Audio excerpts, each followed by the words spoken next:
bismillaahi raxmaani raxiim assalaamu calaykum waraxmatullaahi wabarakaatu walaalayaal waa idin salaamay waa markale iyo walaashiin Rawda Axmed oo idin wado muuqaal kale oo cusub soo dhawaada hadday ku cusub tihiin subscribe shareka commentiga waa xagiina insha Allah walaalayaal waxaa idin wadaa furulaato oo inaba caadi ahayn oo ka faa'iideysan doontaan insha Allah marka walaalayaal meeshaas waxaa ku haystaa hal xabo oo babaay ah hal xabo moos ah waxaa kaloo meeshii ku haystaa caano boore ilaa 2 qaando caano ah oo boore ah iyo sokor iyo buskudkaas awwaladka iyo barafkaas aan soo bujajabiyay baaqliga igu jiro marka walaalayaal ka faa'iideysta insha Allah hadaa marti qaad qabtid cuntada ka bacdi migeeda ma sha Allah aad iyo aad loogu wada maqsuudi doonaa marka walaalayaal waa kana hada babaayga diyaarsaneena oo jareena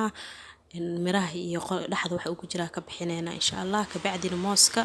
marka insha Allah walaalayaal ka faa'iideysi wacan oo wanaagsan waxaan iga codsanayaa inaad like ii saartaan share commentiga igu qortaan wixii fikrada insha Allah aad iyo aad u mahadsantihiin sida sharafta badan ee ila socotaan walaalahayga qiimaha ee qaayaha badan aad iyo aad iiga mahad celinayaa la socodkiina marka insha Allah walaalayaal hadirtaan